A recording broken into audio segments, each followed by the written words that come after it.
कहानी की शुरुआत में हम देखते हैं कि एक खुली सड़क पर दो बसें एक दूसरे के साथ जा रही होती हैं। दोनों बसेस में छोटी बड़ी फीमेल स्टूडेंट्स बैठी होती हैं। सब हंसते हुए अपनी दोस्तों से बातें कर रही होती हैं। उन्हीं में से एक स्टूडेंट का नाम मित्सुको था। ये स्टूडेंट दिखने में काफी खूबसूरत लग रही थी। वो अपनी नोटबुक में कुछ लिखने में मशगूल होती है। उसकी फ्रेंड्स मजाक करते हुए कहती हैं, तुम हर वक्त लिखती रहती हो, क्या मिलता है इससे? जिंदगी का मजा लो, सब एंजॉय कर रहे हैं। तभी एक दोस्त हंसकर उसकी नोटबुक छीन लेती है और उसका पेन उसके हाथ से नीचे गिर जाता है और फिर मित्सुको झुककर उसे उठाने लगती है। बस उसी पल दुनिया उलट जाती है। तभी अचानक हद से ज्यादा तेज हवा चलती है, लेकिन ये आम हवा नहीं थी। वो हवा एक सेकंड के अंदर दोनों बसों को बीच से काट जाती है और इसी के साथ सब लड़कियां भी दो टुकड़ों में बंट जाती हैं। सिर्फ मित्सुको बच जाती है क्योंकि वो नीचे झुकी हुई थी। अब जैसे ही मित्सुको ऊपर उठती है तो ये सब देखकर हैरान रह जाती है। उसे यकीन ही नहीं होता कि ये सब असली है। अब डर के मारे वो बस से उतरकर भागती है। अब जल्द ही उसे पता चलता है कि ये सब किसी इंसान का काम नहीं है। ये एक अजीब और इनविजिबल हवा है। ये हवा दुनिया में मौजूद तमाम इंसानों को बीच से काट रही है। अब वो हवा मित्सुको के पीछे पड़ जाती है। वो चिल्लाती है और कहती है, नहीं मुझे छोड़ो, और पूरी ताकत से भागती है। अब रास्ते में उसे चार और लड़कियां मिलती हैं। तभी मित्सुको चिल्लाकर उन्हें झुकने को कहती है, पर अब देर हो चुकी होती है और हवा उन्हें भी आधा काट देती है। लेकिन सिर्फ एक लड़की को मित्सुको ने बचा लिया था। पर तभी कुछ लड़कियां साइकिल चलाते हुए सामने से आती हैं। मित्सुको हाथ हिलाकर उन्हें रोकने की कोशिश करती है, लेकिन उस हवा ने इनके साथ भी वही किया जैसा मित्सुको की फ्रेंड्स के साथ हुआ था। इस दौरान वो लड़की भी मारी जाती है जिसे मित्सुको ने बचाया था। अब मित्सुको बिल्कुल टूट जाती है और वो रोती हुई भागती रहती है, बस बचने की कोशिश में। थोड़ी देर बाद वो एक नदी के पास पहुंचती है। उसका सारा जिस्म कांप रहा होता है। वो देखती है कि नदी में बहुत सारी लाशें तैर रही हैं, जो सब के सब दरमियान से कटी हुई थी। अब कुछ देर रोने के बाद वो एक डेड बॉडी के कपड़े पहनती है और चुपचाप आगे निकल पड़ती है। अब चलते चलते वो एक स्कूल के कंपाउंड में पहुंचती है। वहां सब लड़कियां नए यूनिफॉर्म में होती हैं। ऐसा यूनिफॉर्म उसने पहले कभी नहीं देखा था। उसे सब कुछ अजीब लगता है। उसके दिल में एक अजीब सी बेचैनी होती है, जैसे वो किसी और दुनिया में आ गई हो। तभी एक लड़की उसके पास आती है और कहती है, कैसी हो मित्सुको? ये उसकी बेस्ट फ्रेंड होती है। पर मित्सुको उलझन में पूछती है, तुम वाकई मेरी बेस्ट फ्रेंड हो? उसकी आवाज में डर और कंफ्यूजन दोनों होते हैं। थोड़ी देर बाद हमें मालूम पड़ता है कि मित्सुको और उसकी दोस्त एक दूसरे के बहुत करीब थी, लेकिन अब सब कुछ अलग लग रहा है। तभी अचानक फिर से बहुत तेज हवा चलने लगती है और इस दफा वो और भी ज्यादा खौफनाक थी। अब मित्सुको बिना सोचे समझे बिल्डिंग के अंदर भाग जाती है। तभी उसकी दोस्त चिल्लाती है, मित्सुको रुको! पर मित्सुको डर से कांप रही थी। उसकी दोस्त उससे पूछती है कि तुम्हें क्या हुआ है? तब मित्सुको अपनी बेस्ट फ्रेंड को सब कुछ बता देती है कि कैसे अचानक हवा का एक झोंका आया था और उसके स्कूल के सब स्टूडेंट्स को टुकड़ों में काट गया। ये सुनकर उसकी दोस्त पहले तो हंस देती है, फिर उसे विंडो के पास ले जाकर कहती है, देखो मित्सुको, ये सिर्फ हवा है, कुछ और नहीं। जिसके बाद कुछ पल के लिए मित्सुको के दिल को सुकून मिलता है। उसे लगता है शायद ये सब कोई खौफनाक ख्वाब था, शायद हकीकत नहीं। उसकी सांसें धीमी पड़ जाती हैं, जैसे वो खुद को यकीन दिलाना चाहती हो कि सब ठीक है। फिर उसकी बेस्ट फ्रेंड अपनी दो और दोस्तों के साथ मिलकर क्लास से बाहर निकलने का प्लान बनाती है। जब चारों लड़कियां चुपके से क्लास के बाहर जाने लगती हैं, तभी उनकी टीचर आ जाती है। टीचर की नजर पड़ते ही सब घबरा जाती हैं, लेकिन फिर भी वहां से भाग जाती हैं।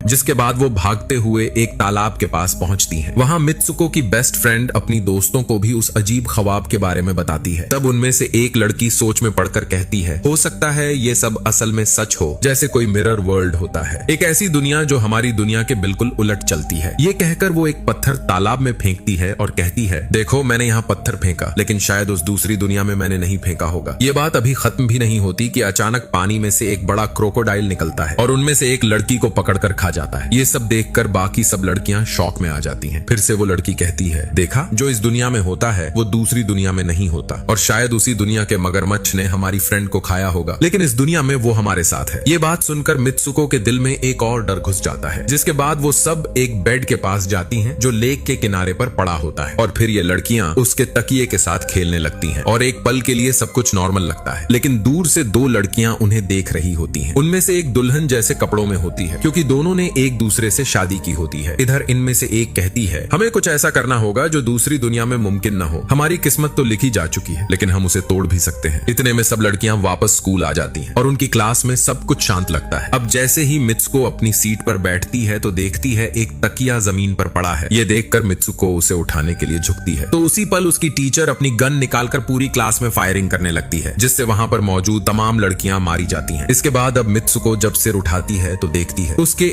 इर्द गिर्द सब लड़कियां मर चुकी होती हैं, सिर्फ वो बची होती है, बिल्कुल वैसे ही जैसे पहले अपने ख्वाब में बची थी। उसकी आंखों में आंसू आ जाते हैं, वो समझ नहीं पा रही होती कि ये दुनिया असल है या सपना। तभी उसकी टीचर उसके पास आकर कहती है, तुम्हारी हिम्मत कैसे हुई क्लास बंद करने की, तुम्हारा भी मरना लिखा है। पर तभी दो लड़कियां और आती हैं जो मित्सुको को यहाँ से बचाकर ले जाने लगती हैं। लेकिन एक और टीचर वहाँ आती है और उनके सामने आकर मित्सुको के साथ वाली दोनों लड़कियों को गोली मार देती है। इस पूरे स्कूल के बचे हुए तमाम लड़कियां यहाँ से भागने लगती हैं। मित्सुको भी उनके साथ भागती है, लेकिन हर जगह से टीचर्स फायरिंग कर रही होती हैं। हर तरफ गोलियों की आवाज सुनाई दे रही होती है। अब जैसे ही सारी लड़कियां गेट के बाहर पहुंचती हैं, तो वो हवा दोबारा आती है और सब लड़कियों को दो हिस्सों में काट देती है। अब मित्सुको घबरा कर यहाँ से भागने लगती है और क्राउड एरिया से होती हुई सीधा पुलिस स्टेशन पहुंचती है। उसका सांस बहुत तेज चल रहा होता है, जैसे अभी भी उसके पीछे कोई हो। वहां जाकर वो सब कुछ रो रो कर बताने लगती है। पुलिस वाली लड़की उसकी बात ध्यान से सुनती है, लेकिन फिर हल्की सी मुस्कुराहट के साथ कहती है, लेकिन तुमने स्कूल वाले कपड़े तो पहने ही नहीं। ये सुनकर मित्सुको थोड़ा कंफ्यूज होती है। तब पुलिस वाली उसके सामने एक मिरर लाकर रखती है। मित्सुको जैसे ही उस मिरर में देखती है, उसका दिल एकदम से रुक जाता है, क्योंकि वो बिल्कुल बदल चुकी होती है। उसका चेहरा बदल चुका होता है और अब लोग भी उसे एक नए नाम से बुला रहे थे। थोड़ी देर में हमें पता चलता है कि उसकी शादी होने वाली थी। इसके बाद वो पुलिस ऑफिसर उसे शादी के लिए ले जाने लगती है। रास्ते में लोग उसे कंग्रेचुलेशन कह रहे होते हैं और मित्सुको के चेहरे पर सिर्फ एक अजीब सी मुस्कुराहट होती है। अब चर्च पहुंचते ही वो अपनी बेस्ट फ्रेंड को देखती है। उसकी आंखों में अजीब सा डर और समझदारी दोनों होता है। मित्सुको पूछती है, ये सब मेरे साथ क्या हो रहा है? तो उसकी दोस्त धीरे से कहती है, अभी कुछ मत बोलो, हम किसी के कंट्रोल में हैं। जैसे मैं कह रही हूँ वैसे ही करो। फिर वो उसे वेडिंग ड्रेस पहनाती है और आगे बढ़ने को कहती है। जैसे ही मित्सुको ऑल्टर की तरफ चलती है, सब लड़कियां हंसने लगती हैं, उसका मजाक उड़ाती हैं। उस वक्त उसकी दोस्त का सब्र टूट जाता है। वो गुस्से में आकर एक एक करके सब लड़कियों को मार देती है और मित्सुको शॉक में देखती रहती है। जब वो अपने ग्रूम की तरफ देखती है तो वहां एक ताबूत रखा होता है। अब थोड़ी देर बाद धीरे से उसका ढक्कन खुलता है और उसमें से एक बड़ा सा पिग बाहर निकलता है। ये सब देखकर मित्सुको की चीख चर्च में गूंज उठती है। वो घबराकर एक टूटी हुई बोतल उठाती है और उस पर हमला कर देती है। फिर वो और उसकी दोस्त भागते हुए चर्च से बाहर निकल जाते हैं।